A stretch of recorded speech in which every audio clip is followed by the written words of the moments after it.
So with the start of Big Ten, the start of Pac-12, these games like Wisconsin getting canceled, what is your impression of the playoff as these later seasons start, these shortened seasons just like continue to be shortened even more?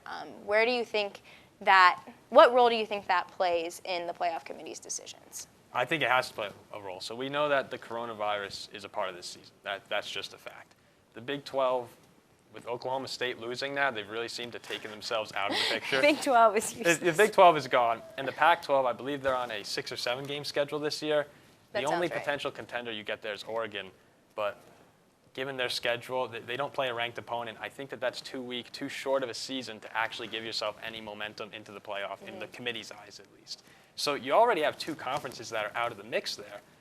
You're probably going to get one from the SEC, likely to be Bama. You're probably going to get one from the Big Ten, Ohio State.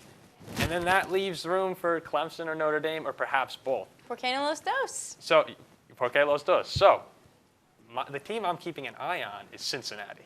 Okay. I think my hot take right now is that it's a 2-horse race between Notre Dame and Cincinnati for that last spot, assuming Notre Dame doesn't beat Clemson twice. I think that's something that is unlikely to happen, but possible. Okay. But if Notre Dame were to split with Clemson, I think it's a 2-horse race between Cincinnati and Notre Dame.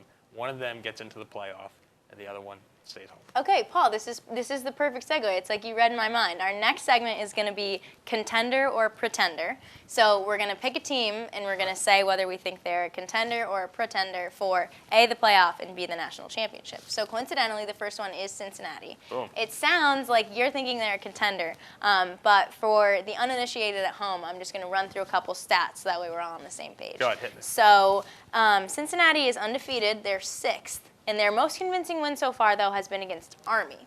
So that's the highest-ranked opponent they've played, and Army was ranked 23rd at the time of the matchup. Their quarterback is Desmond Ritter. He's a 64.8% completion rate, 10 touchdowns. But he has 10 interceptions and 10 sacks. So that's a little bit of a cause for concern, but their defense is stout. Desmond is a dual-threat quarterback, and they have a reliable ground game. So contender or pretender? Now, I'm gonna kind of shift the question a bit where I don't think that this team can actually win the national championship, but I think that they're in contention for it. Okay. And exactly the reasons you said. Desmond Ritter is one of the best dual-threat quarterbacks in the country. He's up for the Davey O'Brien Award. Their ground game has had 600 yards in the past 2 games combined. So offensively, they're there, and defensively, like you said, they're stout on the defensive side of the ball. They're able to get the job done. The issue, of course, with these Group of 5 teams is their strength of schedule. You said Army was one of their best wins of the year. They defeated an SMU team, which is ranked as well, and Memphis was the other one. And all of those games have been blowouts, almost 30-point games for all of them. So the Cincinnati team has showed they can actually get the job done against quality opponents. And if it comes down to them or a 1-loss Notre Dame team, I'm not sure you don't put the undefeated Cincinnati in. I'd love to have Notre Dame take that spot, but it'll be close depending on how Notre Dame's loss actually plays out. So it sounds like to you this year, being in a conference for Notre Dame is going to play out in their favor in terms of if they win a conference championship and Cincinnati doesn't, you put the Irish in over Cincinnati, even if the Bearcats are undefeated? My formula comes down to if Notre Dame splits with Clemson and the other loss is close, and that's same deal for Clemson. As long as the loss is close, then you probably put in those 2 ACC teams. Okay, I was going to say I'm going to remember this for next year, but sadly, as we said before, we're not going to be here for next year. But I'm going to remember this because I feel like this is the exact independent conversation that we have week in and week out in the previous years, but now we're in a conference, so kind of the roles have been reversed. So, yeah. I don't know. Hopefully we get out of the ACC. Hopefully we get out of the ACC. We will. We're not staying in the ACC. It's a joke. Yeah. So next, contender or pretender, Georgia. So they seem like they're a contender every single year. Their 1 loss this year has come to Alabama, but it was about a 20-point game, about a 20-point rout by the Crimson Tide. So their quarterback is not great though. His completion percentage is somewhere in the mid-50s. It was 45 against Alabama. His name's Stetson Bennett, and he had two touchdowns, but 2 sacks and 2 interceptions in that game against Bama. So he doesn't look great under that in-conference pressure. But the Bulldogs are ranked 5th still, and they have Zamir White, who's a great running back. He's had 6 touchdowns, about 400 yards on the season so far. So contender or pretender, Georgia?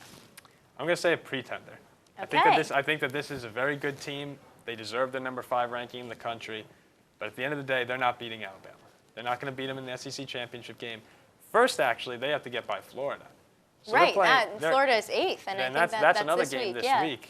Number 5, Georgia hosting 8 Florida. Fun fact about that game, for the past 14 years that they've played, the team that leads the game in rushing has won that game. Okay. And so 14 years, I mean, that's quite a large That's a sample streak, size yeah. for you. And Georgia, they've been dominant all year on the ground. Or they have a very good ground game. Samir White is a very good player.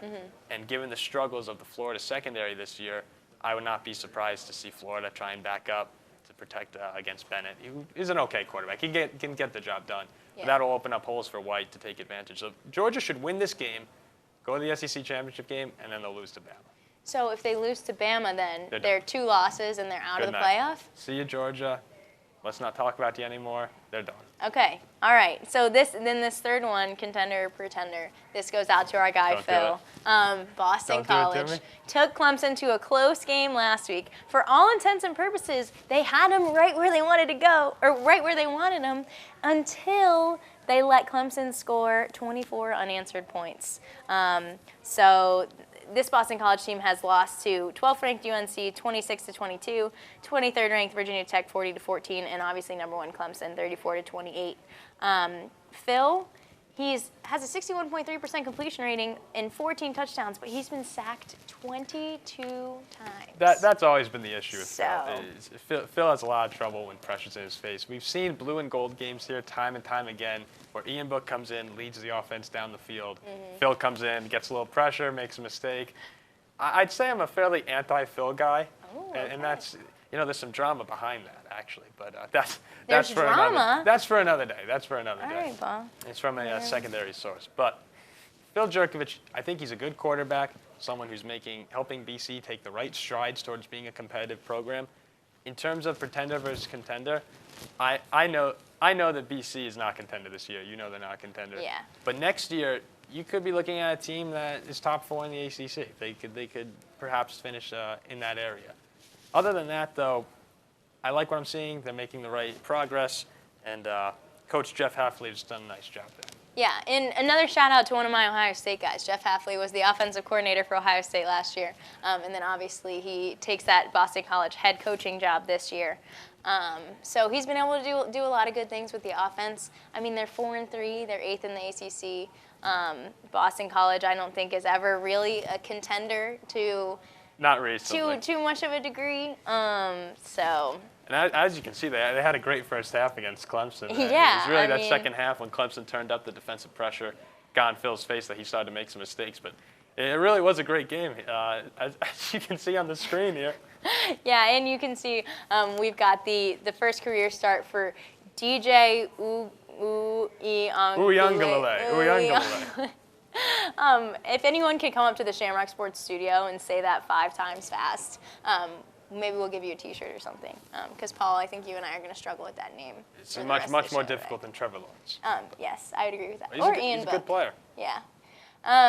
So yeah, DJ, this is his first career start. He actually played in 4 games prior to the start that he saw in that game because Trevor Lawrence obviously out with COVID. So he found his stride a little bit in the second half, obviously with the 24 unanswered points, and he had a completion rating of about 70. So that's pretty solid takeaway from that. So. Yeah, and you had to be impressed with the freshman making his first career start. He comes in, and before he even touches the ball, they're down 7-0.